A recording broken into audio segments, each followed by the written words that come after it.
before people join a wonderful hospitality experience with Accor, of course they go through an airport. Certainly you have all experienced that yesterday, maybe this morning. Who was happy with the experience at Charles de Gaulle Airport? Okay, I expected that. Lack of answer? No, it's just that usually there's a lot of pain points that happen when you go through an airport. A lot of them are not related to what I'm actually working for, because I'm part of LAGARDÈRE travel retail, so we are duty-free travel retail operators in more than 30 airports in the world.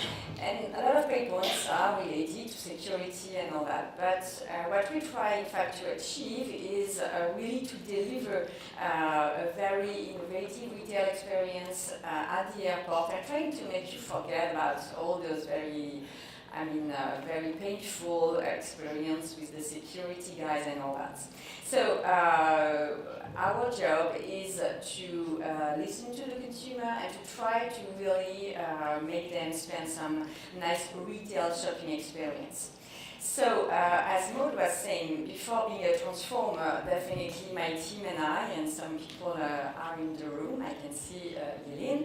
So we listen to people, and we listen to our consumer, especially our Chinese consumer, because this is a growing audience, but I'm sure this is something we share in the room. And so we really try to understand what are the reasons why they would shop at the airport rather than in another location through their customer journey. First of all, just talking about steaks.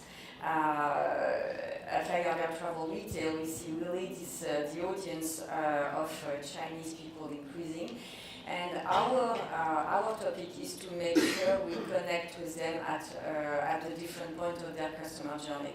We operate stores in Asia, Hong Kong, for example. So we have customers Shanghai, we have customers over there, but we also operate a lot of stores, and our market share is stronger in Europe.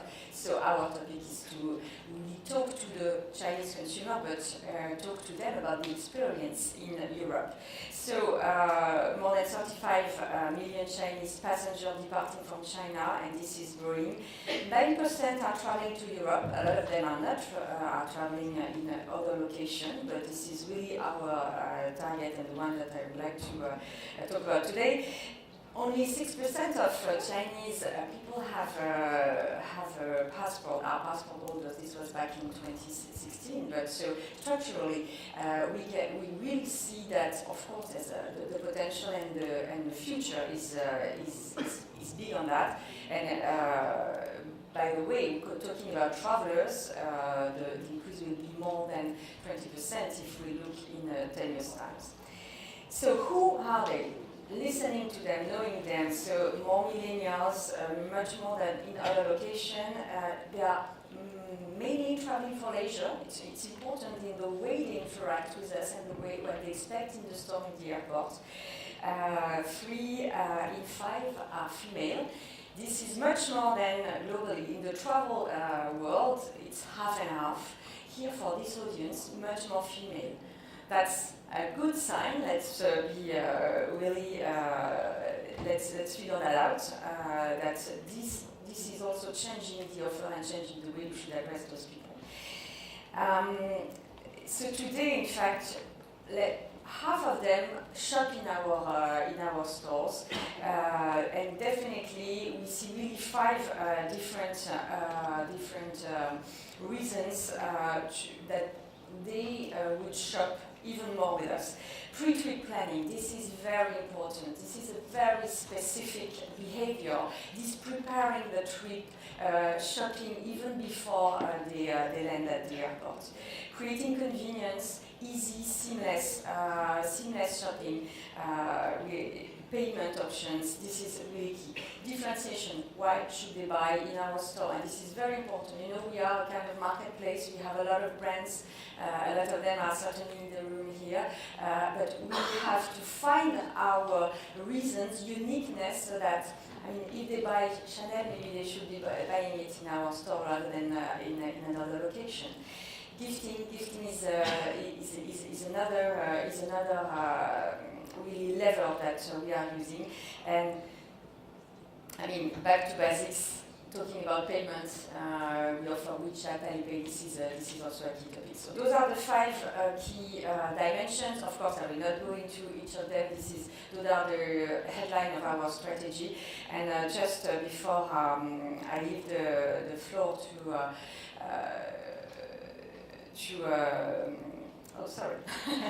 Philip, I just wanted to wrap up what we do and how we address this audience. We really look at the whole consumer journey and the touch points, and so preparing the trip with WeChat, of course, and we discussed that a lot yesterday during the evening, but also in the day yesterday. WeChat is not something new. It's the basic. Jenny was really pushing hard on that. They don't talk about WeChat. It's just standard. So I'm just, of course, just using that as a platform. There's a lot of things to do on WeChat. There's a lot of developments. We are not a company that is native in this digital world. So for us, we are very humble, and we are really on that road, but starting. Then in the shop, our main asset is the traveler that are in our shop. I mean, we have today 100. Can you imagine a market where you have 100% of the audience that goes through your shop? Today, when an airport builds a new airport, the retail, they do what we call walkthrough. Walkthrough, and this is a kind of magical round, is a store where you cannot escape. As a traveler, and a lot of time, again, it's part of the experience when we do a research, say, oh no, I have to go through the store. Yes, you do. So they bring, the airport does it this way, so it's an asset. However, it's only between 15 and 25% that people who actually buy. So this is our challenge, making this experience more emotional, so that you are not here to buy, you are here to take a flight. So why should you do something? Why should you interact with this store? This is our main goal. And so in the shop, we try really to entertain and to bring some nice experience. And at the end of the consumer experience, of course, we provide all the payment solutions, and we also work with social media so that the experience is even beyond the store. Planning, as I said, people plan their visits, people plan their purchase, so having a mini program on WeChat, having a WeChat account is certainly just a standard. This is what we achieved this year, and I'm pretty happy with that. We still are looking for the audience, and this reminds me the first presentation keynote that we had audience. You may have a nice mini program doing e-commerce, but the fight for the audience today, what is a tricky thing for our teams. And so just some example of what we do. Seasonality, Chinese New Year, this is also a key lever in our industry, and creating more experience in the store. Would like to show you one thing that we develop currently is it's called Perfumist. It's a recommendation engine on perfume. I mean, just answering the pain point that we have thousands of SKUs in our stores, and you have only a few seconds to look at them and to select the right one. So this is a startup that is developing the right tool to push you the product that is matching exactly what you need. So those are the things that we develop in store. And as I said, so back to basics, so providing all the payment methods, so Alipay, and also building the right partnership. Partnership is a key to success, as Maud was saying. We are currently working with Jessica's Secrets. I don't know if you know about this application. Strong among Chinese, allows to compare the prices. So that's just what I wanted to highlight so that we nourish the discussion after with Philippe that will speak now. Thank you.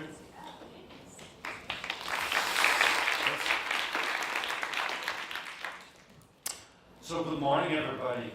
First of all, thank you to China Connect for inviting me. Actually, today I'm 18,427 days old. Who cares?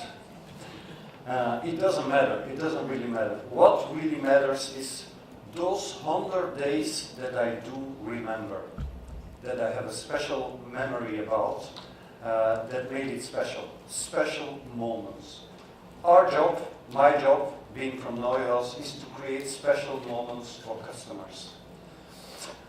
So I talked to a number of people yesterday and nobody knew the brand, so I will, or a few people knew the brand, I will explain it very shortly. NEUHAUS is the inventor of the filled chocolate, the praline, or the Belgian chocolate. We started the Belgian chocolate tradition. It was a pharmacist that started to dip chocolate, medicine in chocolate, and his grandson said, fill it with nice things. We are Belgium, and we are very taste-oriented, all natural, and so on. We are into gifting, high-end gifting, and into impulse. And I hope this works. As I said, we have to pick our choices where we create special moments. We don't have the budgets like some very big brands. So this is the first example of what we do at an airport.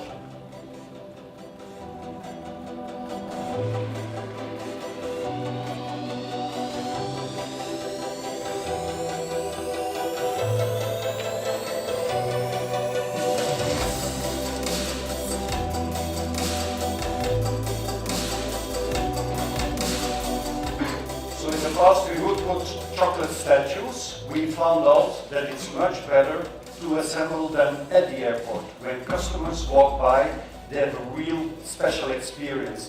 The next thing they do, they walk to a walk-through shop or another one, and they have the opportunity to shop.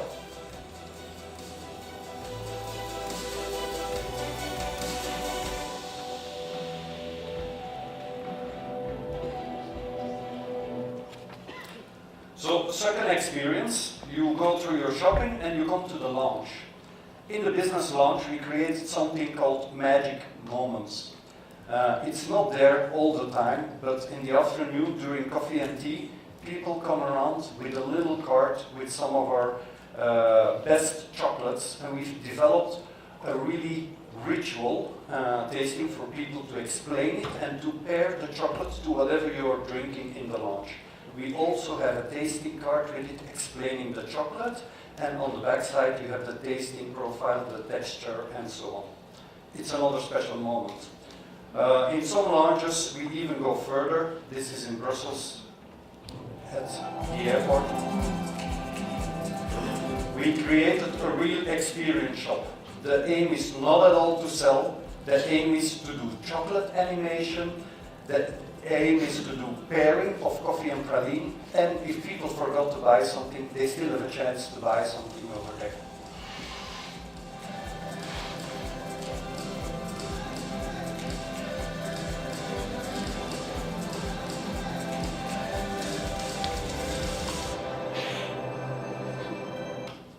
And then further on, we do all the things that everybody talks about. We post on WeChat. We make sure that we are listed on C-Trip, in Alipay, and so on. And when people walk through the stores, we make sure we have all the Chinese communication. We have our WeChat. We have the Chinese payment systems because we follow the Chinese whenever they travel through the airports, but also downtown. Thank you.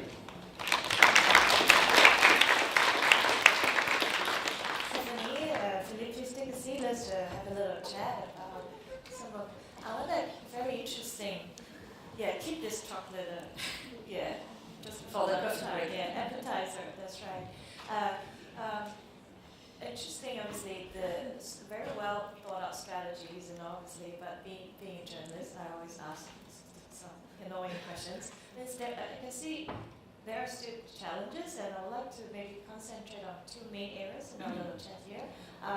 One is, you mentioned, like both of you mentioned, look, there is an opportunity to experience in that walk through from the flight to the customs and the lounge and the making of the chocolate sculpture, but these are not all the time there. You know, there are only select moments, maybe they disappear in an hour, and then only 15% actually buy. So there's too little time and too many products. There's so many perfumes that I can spray on myself at a duty-free shop, and I don't have enough time to taste all the chocolates or drink all the spirits because I'll get drunk. You know, and the too much products. So this we're talking about too little time and too many products. So how are you helping the Chinese consumer to filter out information, either from the product level or the price level, to help them make a decision faster? So there's several dimensions on that, and you're fully right. In a store like Paris Charles de Gaulle, so like duty free or home, we can have sometimes 20,000 different products in the store. So it's definitely some people get lost. So first of all, is to well understand, consumer behavior, what they like, what are the products they are looking for. So that's the first time, so that we can really adapt the offer and work with our category management team. So that's first setting the right environment. We have enough information.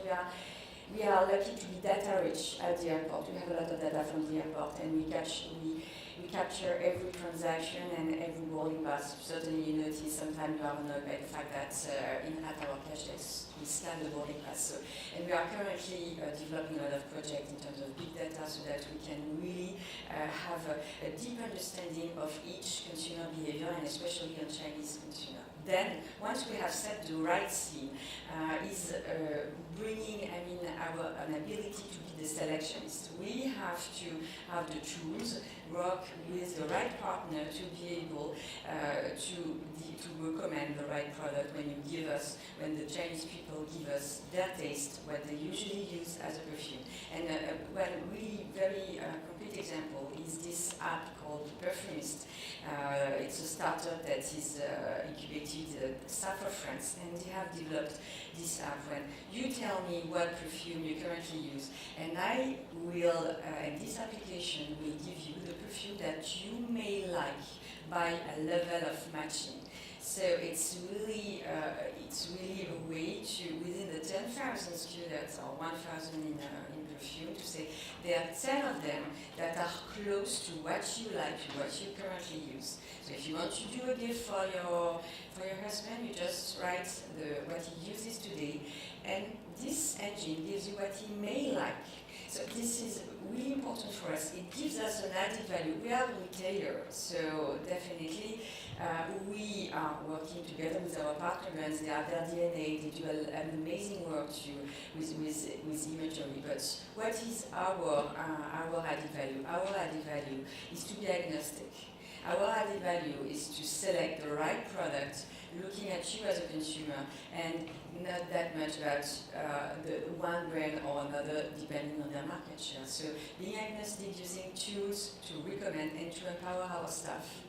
Can you imagine the staff in our store that sometimes are lost because they have to get all the information on all the products, and they are facing a customer that is much more knowledge, that has much more knowledge about the product.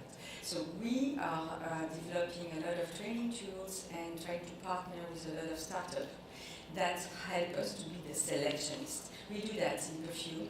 We are currently doing that also in alcohol, obviously. Yes, that I have to say, it is quite stressful when you're facing a customer who knows more. The Chinese consumer, they can be obsessed and fanatical and demanding of the amount of information. Through your staff face, customers will know more about the chocolate more than I think the Chinese, they want to know a lot, but I think what really matters is making moments of difference for us, and it can be pairing with regional, it can be really creating special moments for that, and beyond that, I mean, we have to rely on simple things like elegant packaging, impacting presentations at the airport, and so on. We have our WeChat codes, but not many people will take a long time to go through it. Training of staff is also very important. If people can guide the customer, it's very, very important. But what are you doing before the Chinese consumer even leave their country? Are you So, doing anything there? Before we leave them to the country, so we, for example, we work together with C-Trip.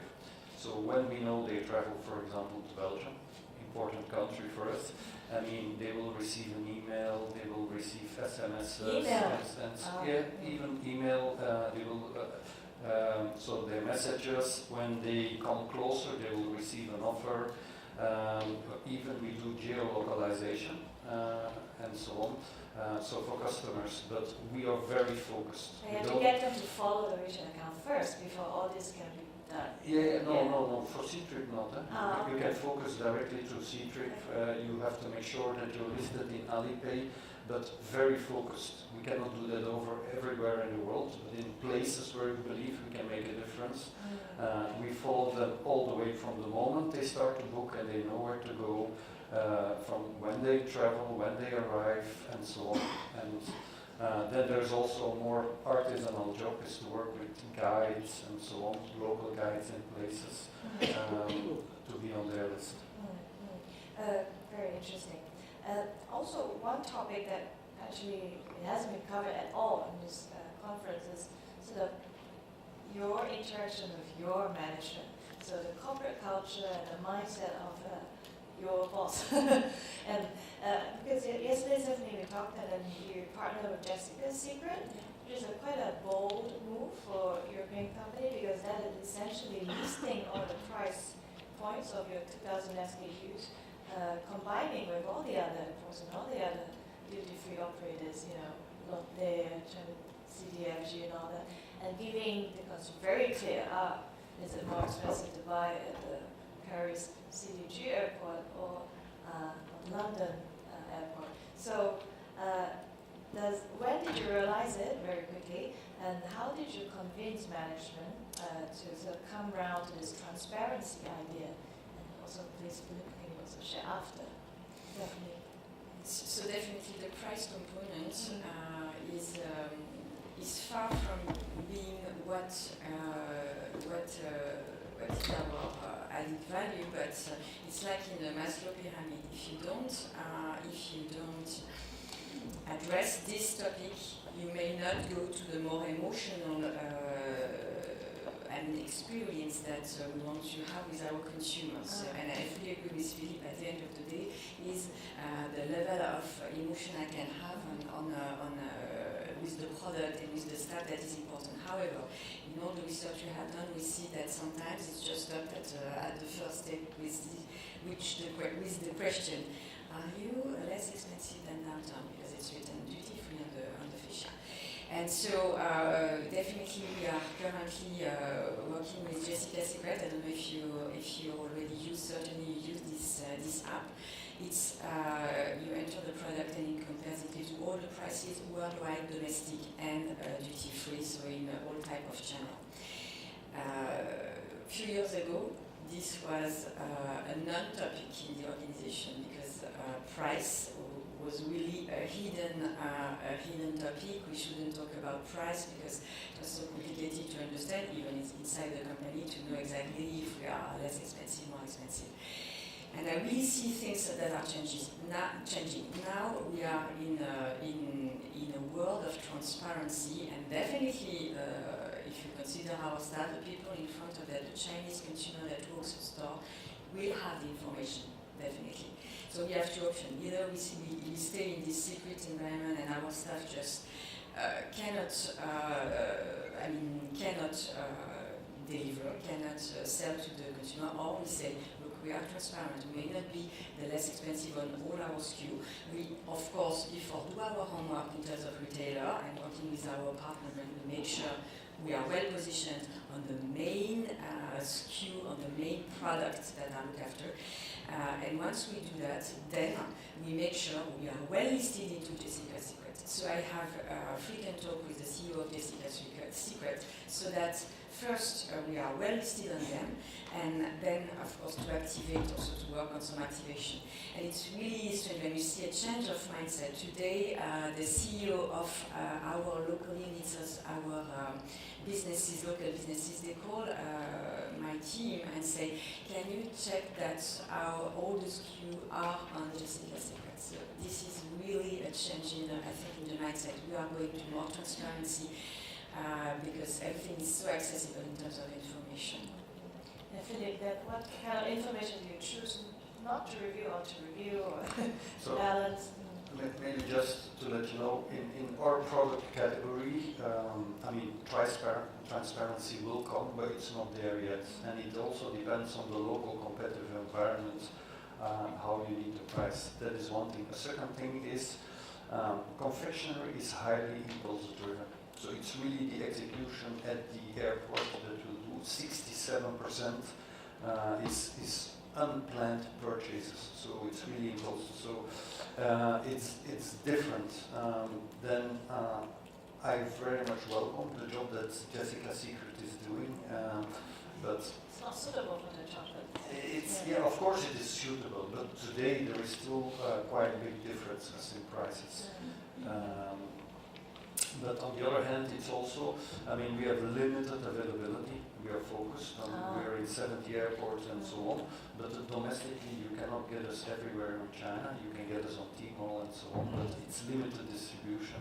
And also sense of place is very important. So if there's a local flavor to whatever you're offering, it also helps the purchase decision.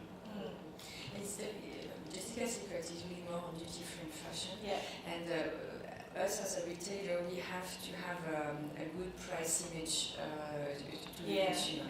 And so we know that there are some price image builders in some category, and the ones especially who are comparable. And it's definitely less the case for gastronomy and premium chocolate.